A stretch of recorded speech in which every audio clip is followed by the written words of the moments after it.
Hi everyone, Pam Gregory, astrologer. I'm going to be talking to you today about the first half of January and the solar eclipse that we have coming up in Capricorn on the 5th or the 6th of January, depending on where in the world you live. Now, we're starting the new year with a bang because Mars is in its own sign of Aries, but it's right at the beginning of Aries, 0 degrees, so it's on the world axis. So this is courageous, this is assertive, it's dynamic. It's really good for any projects where you've got to have a lot of energy and a lot of courage of whatever kind. But it's forceful energy, it's warrior energy, particularly strong because it's in its own sign, particularly strong because it's on the world axis. And whenever aspects or planets fall on the world axis, events tend to be thrown out onto the global stage in a bigger way. Also, Mars stays in Aries the whole of the month, and Uranus is also in Aries for the whole of the month. It's essentially at that critical degree, that 29 degree point, right through the whole month of January. And when we say critical degree, very often the critical degree brings up the shadow side, the less positive aspects of that sign. So we think of Aries, we think of assertion or too much assertion, aggression possibly.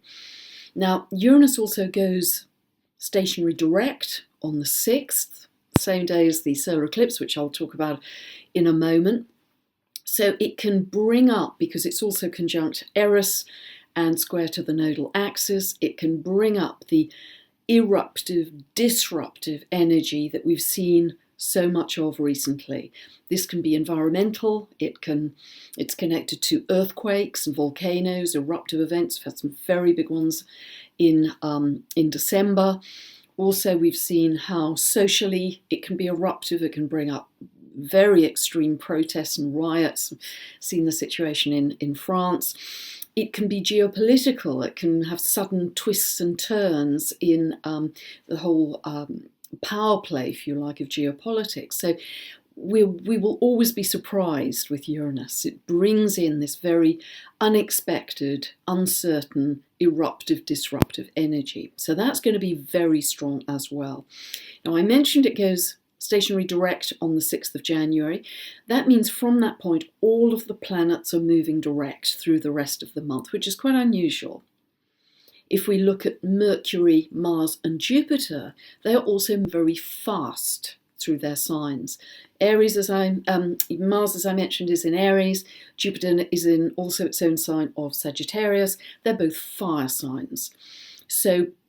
And two planets that are associated with speed are Mars and Uranus, that are very strong at this time. So we have this great feeling of momentum and forward propulsion and speediness, things happening very, very quickly. Now, this is terrific if you're working on a project and you want to make progress very quickly, but it also means we're going to see a lot of things happening very quickly in our world.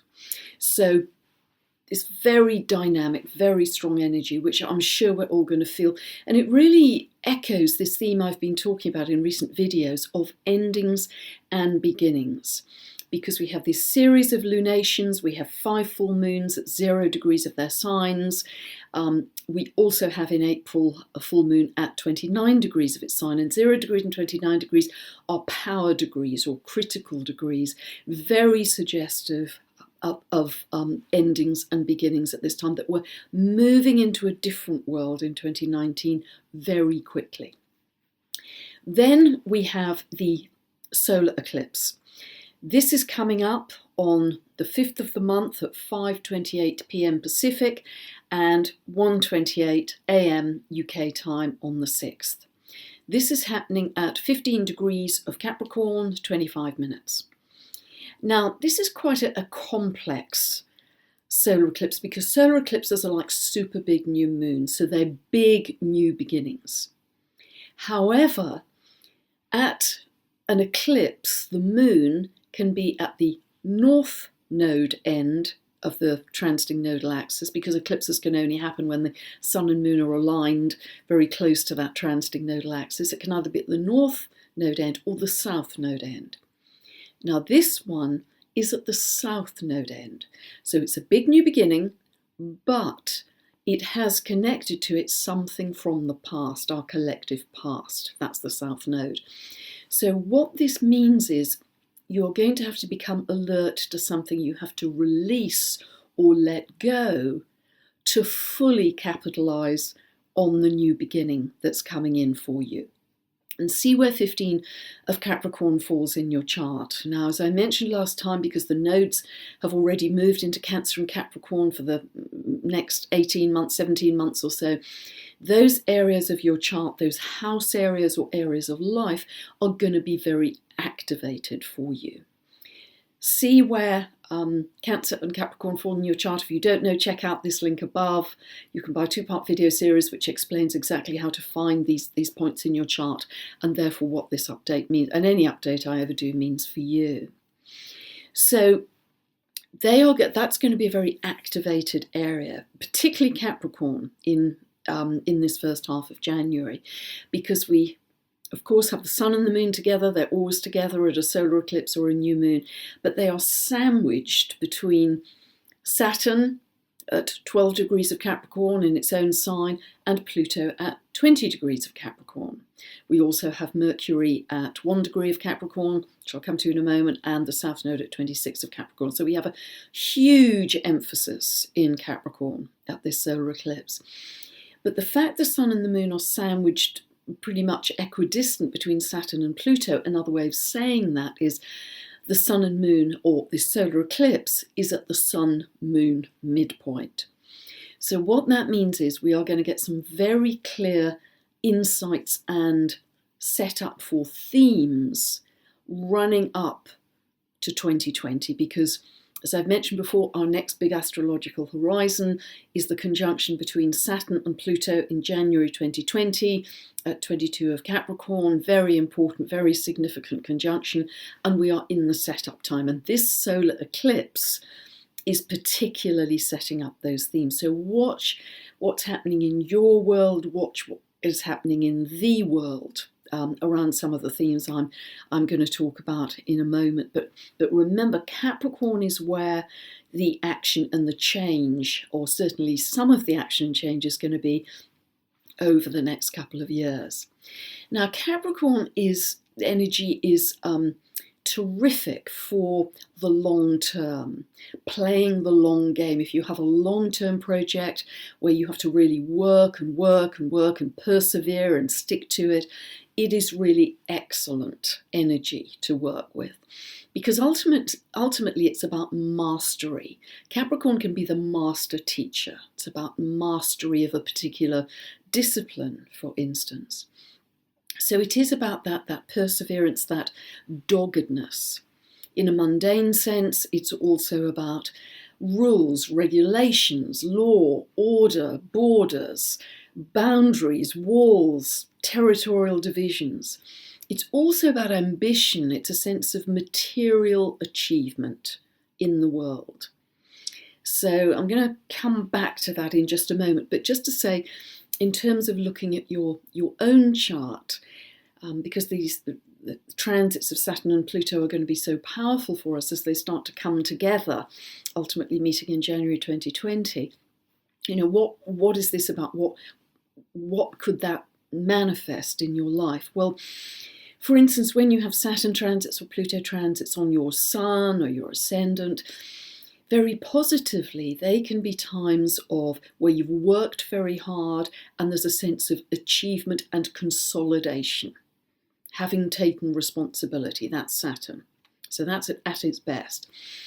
Pluto is about empowerment for you. So those are the best expressions personally for that type of transit.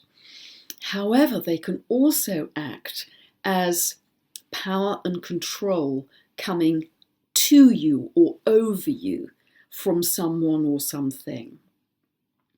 So one of the really big messages for the next few years, not just for this first half of January, and I kind of want to put this in red neon lights, is that we are being challenged to achieve mastery over our frequency. Because if you ask yourself the question, where does your center of power, Pluto, and your center of control, Saturn, lie? Is it internal with your internal radio dial, or is it external with external or global or local events kind of buffeting you day to day, the rubber hitting the road? Where's your true center of power and control?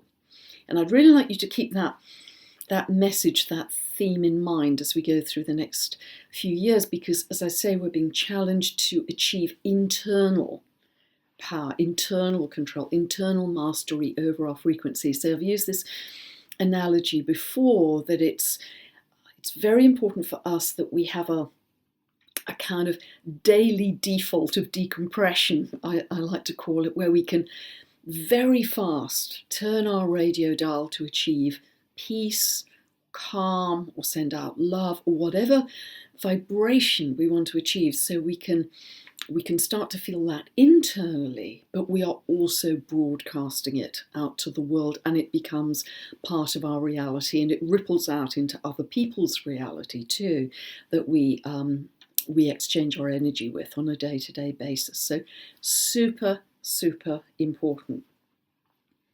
So other aspects of Capricorn. Capricorn is it's very good energy if you're working with a big company, big business, or for a big company, because it has an instinctive understanding of hierarchy, of tradition. It's very much a kind of vertical top-down, power at the top, moving down through society. It's very structured in that way. So it's connected to governments and corporations and institutions, particularly large ones, where there's structure and where material achievement, where profit is important. So for Capricorn energy, there'd be a tendency to put profit as the priority, because it's very third dimensional energy, rather than compassion or sensitivity to the environment or a sense of social inclusion. So it's this quite controlling and contracting energy, but as I say, excellent for perseverance on a long-term project. So that's the kind of archetypal feel of the energy of all this Capricorn weightiness that we're seeing and will continue to see for the next couple of years at least. However, remember that I was just saying that Uranus and Mars are very strong right now. Uranus, as I've just been saying, is at the 29 degree of Aries point. It is at that degree all month. Uranus, as I mentioned, is conjunct Eris, the goddess of discord, and Uranus is also square to the nodal axis. And as I say, we can see in the world what how the associations of that symbolism have worked so far. This is much more revolutionary energy. Truly, if you look historically, I've got a whole chapter on this in my first book, going back to the 1400s, and how Uranus, particularly in aspect to Pluto, is very eruptive social energy, social unrest, civil protest, demanding equality, demanding freedom, demanding a voice to be heard.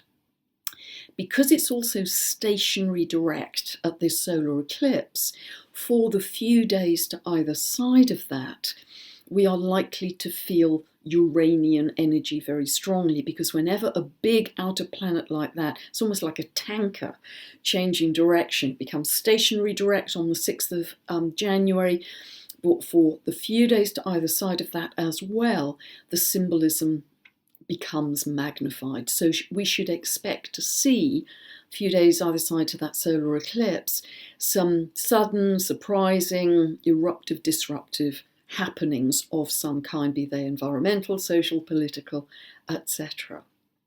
So it's almost like with Capricorn, it's this strong, almost repressive top-down energy, whereas Uranus is the revolutionary energy. So it's like the revolutionary meeting the repressive, or the repressive meeting the revolutionary, whichever way you look at it, because Uranus is bottom-up. It's the people, it's the power of the people on the streets. It's always bottom-up. Capricorn is always top-down. So very interesting kind of clash of archetypal energy happening, certainly in January and beyond. I mentioned that Mercury was at 1 degree of Capricorn. So again, any 0 degree of Capricorn point within 2 degrees of zeros of the cardinal signs, Aries, Cancer, Libra, Capricorn, represents the world axis. So we have Mars on the world axis the first 3 days of January. By the solar eclipse, Mercury has moved on to that world axis, 1 degree of Capricorn, and it's squaring Mars in Aries, very strong, at 3 degrees of Aries. So this potentially is angry words, potentially spilling out onto the public stage or the global stage in some way. But in your own life, if you are feeling angry round about this first half of January, particularly around the solar eclipse, or if you're meeting up with angry people or in a situation where anger is boiling over, always take a breath, step back, just check yourself before you kind of lunge into an angry tirade that you may regret. Just give yourself the space to step back and think for a moment. And I always think, what would my higher self do in this situation? What would it guide me to do? What would love do in this situation? Because often that can just change our perspective a little to act differently. So that's very strong at the solar eclipse as well. So we have this strong Capricorn energy, strong Uranian energy, strong communication energy, but particularly quite assertive communication energy. But the other archetypal energy, which is quite different again, is Jupiter square to Neptune. This becomes exact on the 13th of the month, but it's square at the solar eclipse, and it's going to be square for a lot of 2019. Now, Jupiter and Neptune in Pisces were in trine for a lot of 2018. They are now in this square, which they'll, as I say, continue to be for much of the year 2019. The square is more challenging, but it can still prompt in us wanting to move to a more perfect reality. A feeling of bigger horizon, dreams, visions, things we can imagine where we can step into a better life, a better reality. So really soaring idealism with this square. It is also very connected to belief systems, and some of the less positive expressions of this are about your belief systems becoming rather dogmatic or judgmental about other people's religions or belief systems. So we have to be very, very aware of that too. But it's almost more a question of you asking yourself whether your belief system, Jupiter in Sagittarius, is really delivering the peace, the bliss, the calm that you would truly like to achieve in your life. Is it really doing that? Because if it isn't, perhaps you have to change your belief system. And really, this aspect, and particularly the Neptunian Pisces side at its best, is about unconditional love, compassion for all living beings, a sense of connection and a sort of interconnection and love for all other living beings, and not just animals. I'm a very big animal lover myself, but also trees and flowers and plants, anything which has life force, anything which has life force in it is part of this all-inclusive picture of feeling connected, feeling unconditional love. It's very interesting. Some woodland very close to me at the moment, very old woodland, which some mature trees are being taken down, and I'm really feeling that. I'm really feeling for the trees, and I'm going to be doing all that I can to help prevent that. But anyway, that's my Mars in Aries warrior. But this is also about devotion to something greater than yourself. Devotion to something, a cause greater than yourself. So you sort of dissolve your own ego and believe in something, fight for something, or just live the frequency of unconditional love. So very different energy with this Jupiter square Neptune in Pisces energy. Very different from the the other archetypal energy which I've been describing. So a lot going on, an incredibly fast moving and dynamic month. The second half is equally interesting as well, but this tremendous sense of transition, which I think we're all feeling, all of us at some level are feeling that shift, however we're experiencing it in our lives. And for instance, another aspect to that is this month our solar eclipse is in Capricorn because the nodes have already moved into Cancer and Capricorn. But later in the month we have a total lunar eclipse, which is the last eclipse in Leo for some time. So it's just catching that very last eclipse in Leo at 0 degrees of Leo, and yet already bringing in the Cancer Capricorn energy. And so I've said this before, but it's a very useful exercise if you look at where the signs of Leo and Aquarius fall in your chart and look back over the last 18 months or so to see what has changed and been activated in those houses of your birth chart that contain Leo and Aquarius, because usually eclipses will bring about activation. So just check out that link above if you don't know what I'm talking about, so you can work this out for yourself.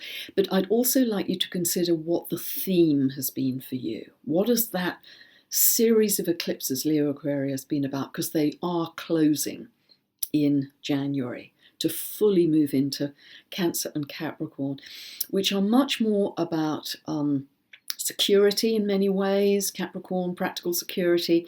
Cancer, emotional security, but also Cancer is to do with issues around your homeland, around your sense of nationhood as well. So both ends of Cancer Capricorn are going to be activated over the next 17 months or so. So a lot going on. If you'd, I think a thing I just want to emphasize yet again is this understanding of mastery, because we really are going to have to shift our thinking, if we haven't done already, into understanding a new paradigm of how reality is formed. We've got to get to grips with that, and some of the great thinkers of our time are talking extensively about that. And even in my 2 books, I go into a lot of detail about how I believe reality is formed, how we can use astrology incredibly helpfully individually in our lives to benefit from that, to create our own reality. We have to become masters of that, because we're shifting into a different world where that is going to be very, very important. Our thinking, which is primary, creates our emotion, which then rolls into our frequency that we're emanating and starts to build our reality around us. So you can read more about that in my books. I also have tutorial videos, several of those on the website. But really these themes I'm just touching on here, if you want to know more about them, I go into much more detail in my monthly newsletter, which is usually around 7,000 words these days. It's only £1 a month, or just about $1 a month. And if you want to really learn more about astrology and dig into those themes, then certainly they will be very helpful for you. You can just subscribe on any page on my website. So have a wonderful, wonderful series of festivities for the new year, for 2019. And at that time, just really think about the spiritual being you want to be by the end of 2019, the essence of you, who you want to be, what frequency you want to be broadcasting on. You can be broadcasting on the frequency of love, you're going to be broadcasting on the frequency of courage, you're going to be broadcasting on the frequency of adventure. Choose your frequency to focus on for 2019 and make that a top priority. Whatever else falls from that in terms of goals that you want to achieve, that's fine, but find a core vibration that you want to embody for you through 2019. Okay, thanks so much for listening. Blessings to you all for all the support you give me in my work. I wouldn't do this without you, and step with courage into the new year coming, January 2019. Bye for now.